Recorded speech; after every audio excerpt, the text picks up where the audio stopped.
Assalamualaikum, welcome back to my channel. Pada kali ini kita akan membahas tentang kedudukan alam semesta dan ilmu pengetahuan perspektif filsafat pendidikan Islam.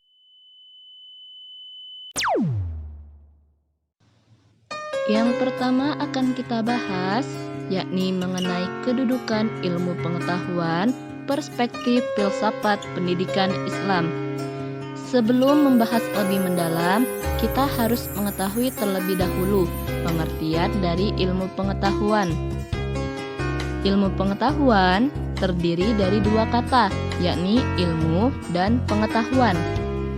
Kata ilmu berasal dari bahasa Latin yang artinya pengetahuan. Sedangkan kata pengetahuan adalah sesuatu yang diketahui melalui pengalaman dan didapatkan melalui panca indera. Hakikat ilmu pengetahuan adalah pengetahuan yang diolah kembali dan disusun secara metodis, yang mana semua itu berkaitan dengan realitas ataupun kenyataan. Ilmu pengetahuan dalam Islam dipandang sebagai kebutuhan manusia dalam mencapai kesejahteraan hidup di dunia dan memberikan kemudahan dalam mengenal Tuhan. Oleh karena itu, Islam memandang bahwa ilmu pengetahuan merupakan bagian dari pelaksanaan kewajiban manusia sebagai makhluk Allah Subhanahu wa Ta'ala yang berakal. Setelah membahas dan mengetahui terkait pengertian ilmu pengetahuan, kita akan membahas tentang kedudukan ilmu pengetahuan dalam perspektif pendidikan agama Islam. Ilmu menempati kedudukan yang sangat tinggi dalam ajaran Islam. Hal ini dapat dilihat dari banyaknya ayat Al-Quran yang memandang orang berilmu dalam posisi yang tinggi dan mulia. Hal ini juga didukung dengan banyaknya hadis-hadis Nabi yang membahas tentang ilmu pengetahuan. Dengan demikian, hal tersebut tentunya dapat memberikan dorongan bagi umat manusia untuk terus menuntut ilmu. Untuk kehidupan di dunia, kita memerlukan ilmu yang dapat menopang kehidupan di dunia untuk persiapan di akhirat. Kita juga memerlukan ilmu yang sekiranya dapat membekali kehidupan akhirat. Dengan demikian, kebahagiaan di dunia dan di akhirat sebagai tujuan hidup insya Allah akan tercapai.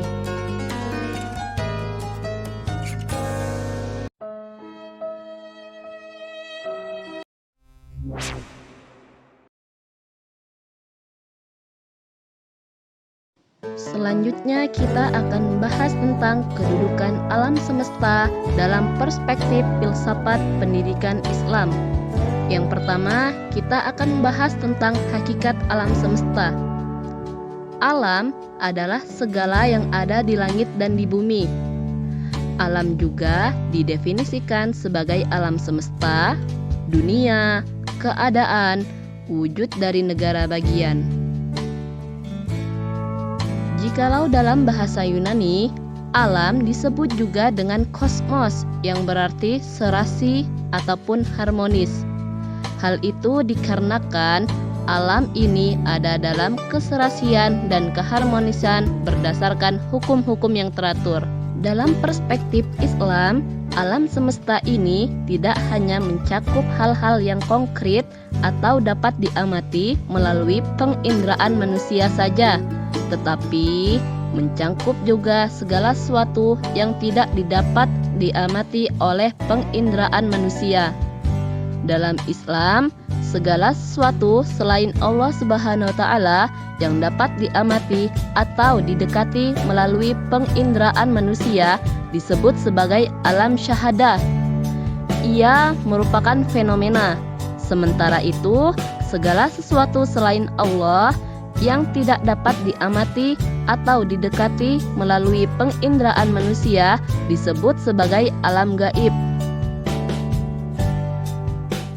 Selanjutnya kita akan membahas tentang tujuan penciptaan alam semesta.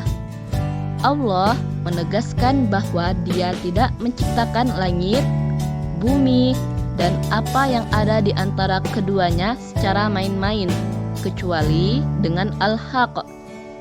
Itu berarti bahwa tidak ada ciptaan Allah sekecil apapun ciptaan itu yang tidak memiliki arti dan makna, apalagi alam semesta yang terbentang luas ini.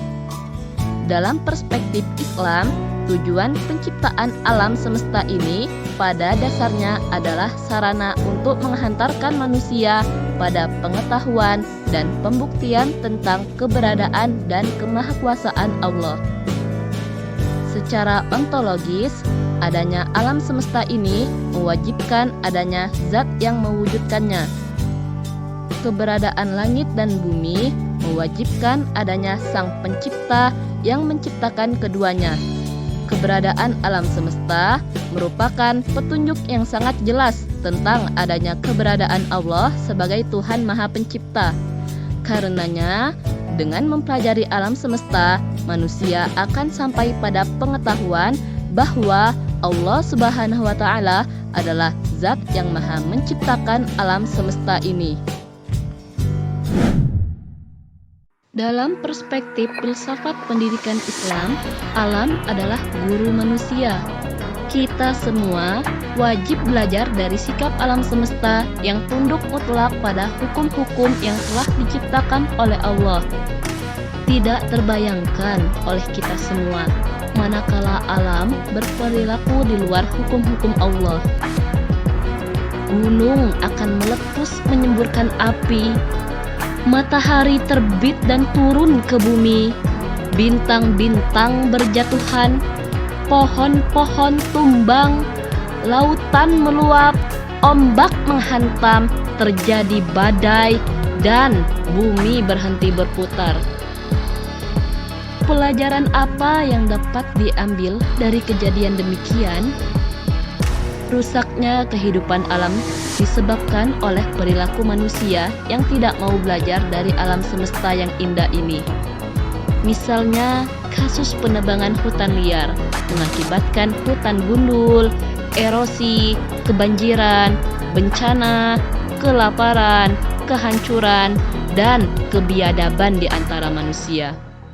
Dari penjelasan di atas dapat disimpulkan bahwa kedudukan alam semesta dalam filsafat pendidikan Islam adalah sebagai seorang guru yang mengajarkan anak didiknya untuk bertindak sesuai dengan aturan yang telah ditentukan oleh Allah sebagai Sang Pencipta.